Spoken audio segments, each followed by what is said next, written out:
श्रीमद् भागवत कथा। अनंत कोटी ब्रह्मांड नायक भक्तवत्सल भगवान श्री गोपाल कृष्णाच्या कृपेने श्रीमद् भागवत कथा मी सांगणार आहे। जे काही शुद्ध व चांगले येईल ती भगवंताची कृपा, आणि काही चुका त्रुटी जाणवल्या तर तो माझ्या वाणीचा दोष असेल। ही कथा मी अनेक भागांमध्ये सांगण्याचा प्रयत्न करत आहे। करता करविता तर तोच आहे, आपण फक्त निमित्त मात्र। असो, प्रथम मंगलाचरण, त्यानंतर कथेचं महात्म्य, आणि मग कथेला सुरुवात होईल। मंगलाचरण। जन्माद्यस्य यतोऽन्वयादितरतश्चार्थेष्वभिज्ञस्वराट् तेने ब्रह्महृदाय आदिकवये मुह्यन्ति यत्सूरयः। तेजो वारिमृदां यथा विनिमयो यत्र त्रिसर्गो मृषा धाम्नां स्वेन सदा निरस्तकुहकं सत्यं परं धीमहि। सत्यं परं धीमहि। धर्मः प्रोञ्झितकैतवोऽत्र परमो निर्मत्सराणां सतां वेद्यं वास्तवमत्र वस्तु शिवदं तापत्रयोन्मूलनम्। श्रीमद्भागवते महामुनिकृते किं वा परैरीश्वरः सद्यो हृद्यवरुध्यते त्रिकृतिभिः शुश्रूषुभिस्तत्क्षणात्। श्रीमद् भागवताच्या कथेच्या सुरुवातीला भागवताचे महात्म्य सांगावे लागते। महात्म्य म्हणजे महत्त्व, कारण महत्त्व कळल्याशिवाय ते श्रवण करण्याची आवड, इच्छा निर्माण होत नाही, त्याबद्दल गोडी निर्माण होत नाही। म्हणून श्रीमद् भागवतामध्ये 6 अध्यायामध्ये भागवताचं महात्म्य सांगितलेलं आहे। म्हणून प्रथम कथेचं महात्म्य आपण पाहू। शास्त्र असं सांगतं, जन्मांतरे भवेत पुण्यः श्रीमद् भागवतम लभेत। म्हणजे अनेक जन्माचे पुण्य जेव्हा एकवटून येतं, एकत्रित येतं, तेव्हा श्रीमद् भागवताची प्राप्ती होते, कथा श्रवण करण्याचा योग येतो। ही कथा काय करते? कथा मुक्त करते, कथा शुद्ध करते, कथा दोषातून उद्धरून नेते, आणि कथा पापांचा नाश करते। जाढ्यम धियो भरती सिंचती वाची सत्यम, अर्थात कथा बुद्धीची जडता घालवते, आपल्या बुद्धीला आलेले जडत्व, चढलेला गंज नष्ट करते।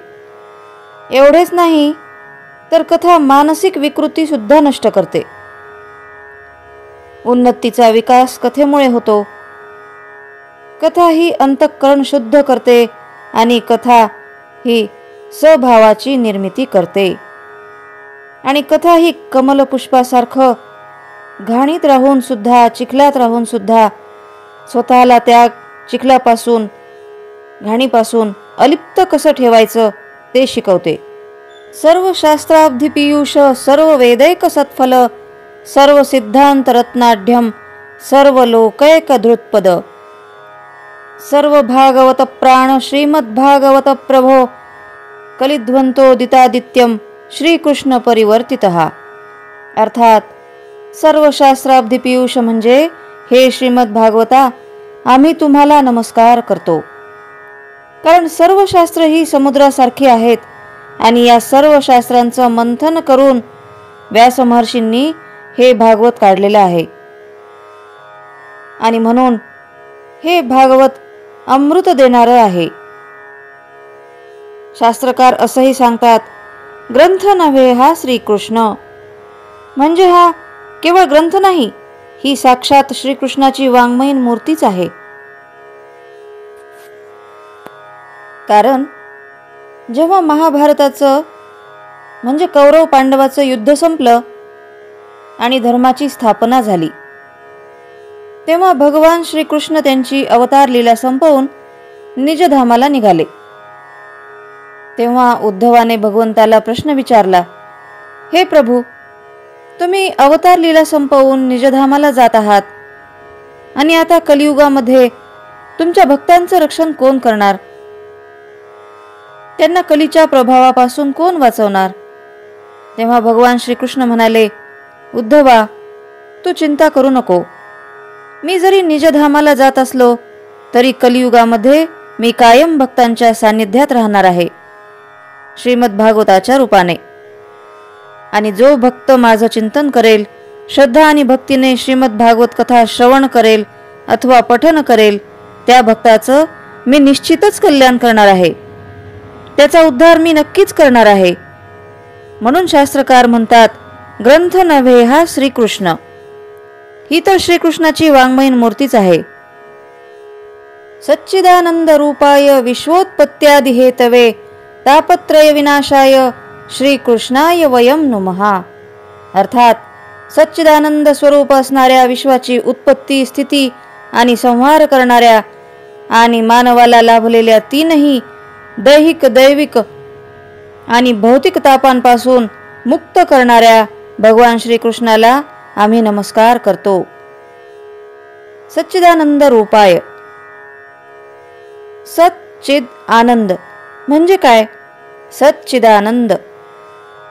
मग सत म्हणजे काय हो?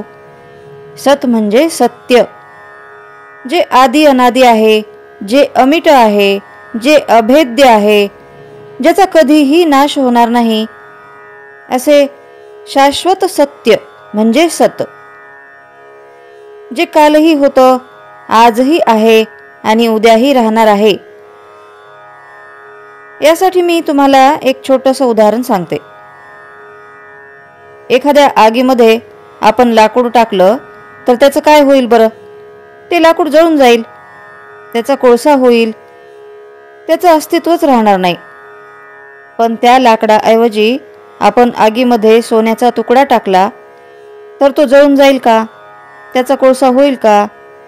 नाही, त्याचं अस्तित्व टिकूनच राहील। जळण्या अगोदर, जळताना आणि आगीतून काढल्यानंतर ते सोनं सोनच राहील। तसंच भगवान शाश्वत सत्य आहे। चित, चित म्हणजे काय? चित म्हणजे प्रकाश, चित म्हणजे आत्मा, जो प्रत्येक शरीरामध्ये, जीवामध्ये स्थित आहे। तो आत्मा म्हणजे परमात्म्याचाच एक अंश आहे। म्हणून आत्मा हा अमर असतो। शरीर संपतं, मिटतं, पण आत्मा त्या परमात्म्यामध्ये विलीन होतो, म्हणून तो चितरूपी आहे। मग आनंद म्हणजे काय हो? आपण सुखालाच आनंद म्हणतो, हो ना, पण सुख हे नश्वर असतं, क्षणिक असतं आणि सुखाला विरुद्ध दुःख आहे। पण आनंदाला विरुद्ध काहीच नाही, कारण आनंद हा समाधानातून निर्माण होतो।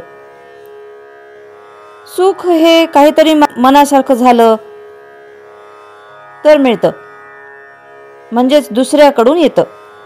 पण समाधान हे कधीच दुसऱ्यावर अवलंबून राहत नाही आणि तो आनंद तेव्हाच प्राप्त होतो जेव्हा हृदयात भगवंत असतो आणि भगवत प्राप्ती होते। आणि भगवत प्राप्ती होते तेव्हा परमानंद प्राप्त होतो। याचं एक उदाहरण द्यायचं झालं तर आपल्याला एखादी नवीन वस्तू किंवा स्त्रियांना एखादी नवीन साडी आणून दिली तर ती दुसऱ्यांना दाखवून त्यांच्याकडून खूप छान असं कौतुक करेपर्यंत त्याचा आनंद मिळतो। पण ती सर्वांनी पाहिली की जुनी होते आणि कुणी त्या वस्तूला नावं ठेवलं की ती दुःख देते, ती दुःखामध्ये बदलते, म्हणजेच ते क्षणिक सुख असतं। पण जो चिरकाल टिकणारा आनंद समाधानातून येतो, असा हा सच्चिदानंद स्वरूप भगवान श्रीकृष्ण। म्हणजे तापत्रय विनाशाय, म्हणजे मानवाला मानवी जीवनामध्ये त्रिविध ताप सांगितलेले आहेत. दैहिक म्हणजे शारीरिक व्याधी, दैविक म्हणजे भाग्य देवादिकांपासून आलेले, भौतिक म्हणजे सांसारिक ताप. मग या तीनही तापांपासून मुक्त करणारा जो विश्वाची उत्पत्ती, स्थिती आणि संहार करतो अशा श्रीकृष्णाय वयम नमः. श्री म्हणजे लक्ष्मी, श्री म्हणजे राधाराणी आणि श्री म्हणजे सर्व शुभ तत्वांनी युक्त असलेल्या श्रीकृष्णाला आम्ही नमस्कार करतो. यानंतर आम्ही दुसरा नमस्कार श्रीमद भागवताचे श्रेष्ठ वक्ता श्री शुकाचार्य मुनी यांना करतो. कोण आहेत बरं हे शुकाचार्य मुनी? जे 12 वर्ष आईच्या गर्भामध्ये राहिले. का राहिले 12 वर्ष आईच्या गर्भामध्ये? तर भगवंताची माया मला स्पर्श करू नये, भगवंताच्या मायेने मला स्पर्श करू नये, या सांसारिक मोह मायेमध्ये मला गुंतायचंच नाही, असं म्हणणारे शुकाचार्य मुनी 12 वर्ष आईच्या गर्भात राहिले. आणि त्यांना स्वतः भगवंतांनी आश्वासन दिलं की हे शुका, तू बाहेर ये, माझी माया तुला स्पर्श करणार नाही. अशा यत्किंचितही मायेचा लवलेश नसणारे भागवताचे श्रेष्ठ वक्ता यांना आम्ही नमस्कार करतो.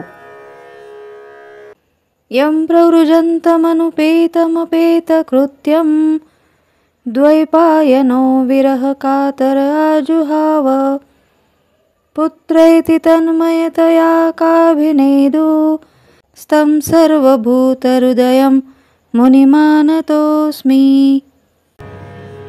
अशा महान शुकाचार्यांना आम्ही नमस्कार करतो. बोलिए श्री गोपाल कृष्ण भगवान की जय. श्रीमद् भागवत भगवान की जय. जय जय श्री राधे, जय जय श्री राधे, जय जय श्री राधे श्याम. प्रथम दिवस भाग 1. एकदा काय झालं, 88,000 शौनकादी ऋषी त्राहिमाम त्राहिमाम म्हणत अतिशय भयभीत अवस्थेत ब्रह्मदेवाकडे गेले आणि ब्रह्मदेवाला म्हणाले, हे प्रभो, आम्हाला या कलियुगाच्या प्रभावामुळे होणाऱ्या त्रासातून वाचवा. कारण कलीच्या प्रकोपामुळे सगळीकडे अधर्म वाढत आहे. दुष्ट आणि दुर्जन, स्वार्थी आणि हिंसक प्रवृत्ती वाढत आहेत.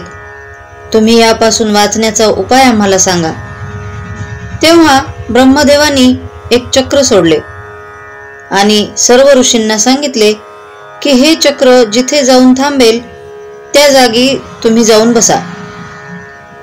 इथे कलीचा प्रभाव पडणार नाही आणि तुमच्या कष्टाचं निवारण करणारे व तुमच्या प्रश्नांची उत्तरे देणारे महान व्यक्ती तुम्हाला तिथे भेटेल.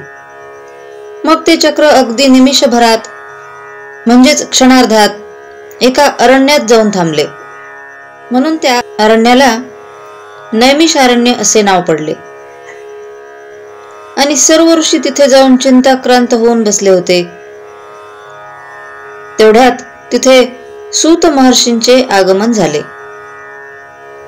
आणि त्या 88,000 शौनकादी ऋषींना दुःखी व चिंतित अवस्थेत पाहून त्यांची विचारपूस केली. तेव्हा शौनकादी ऋषींनी सूत महर्षींना हे प्रश्न विचारले, हे सूत महर्षी, आमचं अज्ञान दूर करून, अज्ञानाचा अंधकार दूर करून तुमचं कोटी सूर्यासारखं तेजस्वी ज्ञान आम्हाला प्रदान करा. अज्ञानध्वंत विद्वांसो कोटी सूर्य समप्रभ सुताख्या हि कथासारम मम कर्णरसायनम. म्हणजे शौनकादी ऋषी सूत महर्षींना म्हणाले, मुनिवर, तुम्ही आम्हाला भगवत प्राप्तीचा असा सोपा उपाय सांगा, अशी कथा सांगा की जी आम्हाला समजेल, रुचेल. या कथेचा सार तुम्ही आम्हाला सांगा. जो आमच्या कानाला मधुर वाटेल. श्रेयसाम यद भवेत श्रेयः पावनानां च पावनम कृष्ण प्राप्तिकरम शाश्वत साधनम तद्वदाधुनः. म्हणजे श्रीकृष्णाची शाश्वत प्राप्ती करून घेण्यासाठी आम्ही काय करावं? सूतजी म्हणाले, तुम्ही जगत कल्याण हेतू अतिशय चांगला उत्तम प्रश्न विचारलेला आहे आणि मी त्याचे उत्तर अवश्य सांगेन. हे ऐकून शौनकादी ऋषी म्हणाले, चिंतामणिर् लोक सुखम सुरद्रुह स्वर्ग संपदाम प्रयच्छति गुरुः प्रीतो वैकुंठम योगी दुर्लभम. म्हणे चिंतामणी केवळ सुख देऊ शकते, कल्पवृक्ष काय जास्तीत जास्त स्वर्ग सुख देऊ शकते. मनात जी इच्छा असेल ते प्राप्त करून देऊ शकते, परंतु गुरुदेव दुर्लभ योगी हे तर नित्य म्हणजे नेहमी करिता वैकुंठ धाम प्राप्त करून देऊ शकतात. म्हणून हे सूत महर्षी, तुमच्यावर सुद्धा अशीच गुरुकृपा आहे, तशीच तुम्ही आम्हावर कृपा करा. एक कल्पवृक्षाचं उदाहरण देताना एक अतिशय सुंदर कथा येथे सांगितली आहे. एकदा एका व्यक्तीला मृत्यूनंतर स्वर्गातल्या कल्पवृक्षाखाली जागा मिळाली, कारण तो आयुष्यभर त्याने खूप पुण्यकर्म केली होती. मग तो व्यक्ती खूप आनंदी होता. कल्पवृक्षाखाली बसून तो विचार करू लागला की स्वर्गात जागा मिळाली, पण अंगावर राजा महाराजांसारखे दागदागिने मिळाले असते तर. मग असा मनात विचार केल्याबरोबर अनेक प्रकारचे विविध दागदागिने त्याच्या अंगावर प्रकट झाले. अगदी राजा महाराजासारखे तो हार, मुकुट, कर्णकुंडल असे सर्व दागिने त्याच्या अंगावर प्रकट झाले. तो व्यक्ती अतिशय आनंदी झाला. पण दुसऱ्याच क्षणी त्याच्या मनात विचार आला की हे सोनं दागदागिने पाहून जर इथं चोर आले आणि मला मारून आणि सोनं घेऊन गेले तर. असा विचार मनात येताच तिथे चोर आले आणि जसा त्या व्यक्तीने मनात विचार केला होता तसंच घडलं. म्हणजे त्या कल्पवृक्षाखाली बसून आपण जो विचार करतो ते मग चांगलं असो अथवा वाईट, ते आपल्यासाठी योग्य असो किंवा अयोग्य, ते नक्कीच मिळतं. परंतु गुरुप्राप्ती, भगवत प्राप्ती झाली तर जे आपल्यासाठी योग्य असेल तेच आपल्याला प्राप्त होते. याचंही एक उदाहरण दिलं आहे. जर लहान मुलाने आईजवळ सुरी किंवा चाकू मागितला तर ती त्याला देत नाही, कारण तो त्याच्यासाठी योग्य नसतो. तसेच गुरु आपल्याला जे योग्य असते तेच देतात. म्हणून हे गुरुवर्य, हे व्यास महर्षी, तुम्ही आम्हाला कृष्ण प्राप्तीचे साधन सांगा. कृष्ण प्राप्तीची, श्रीकृष्णाची शाश्वत प्राप्ती करून घेण्यासाठी उपाय सांगा. तेव्हा सूत महर्षी म्हणतात, काल व्याल मुखग्रास त्रास निर्नाश हेतवे श्रीमद भागवतम शास्त्रम कलौकीरेण भाषितम. मी तुम्हाला असं शास्त्र सांगणार आहे जे तुम्हाला काळरूपी अजगराच्या मुखाचा घास न होऊ देता तुम्हाला भगवत चरणावर नेऊन बसवेल आणि जे तुम्हाला भगवत प्राप्ती करून देईल. एक असे शास्त्र जे स्वर्गातल्या देवतांसाठी सुद्धा अतिशय दुर्लभ आहे, ते मी तुम्हाला सांगतो. जय श्रीकृष्ण. स्तोत्र, मंत्र, संपूर्ण भगवद्गीता, एकनाथी भागवत आणि श्रीमद भागवत कथा नित्य ऐकण्यासाठी आणि त्याचबरोबर डोहाळे, पाळणे, उखाणे आणि खास महिलांसाठी किचन टिप्स हे ऐकण्यासाठी माझ्या या चॅनलला आपण अजून सबस्क्राईब केले नसेल तर एकदा नक्की सबस्क्राईब करा आणि हो, लाईक व शेअर करायला विसरू नका.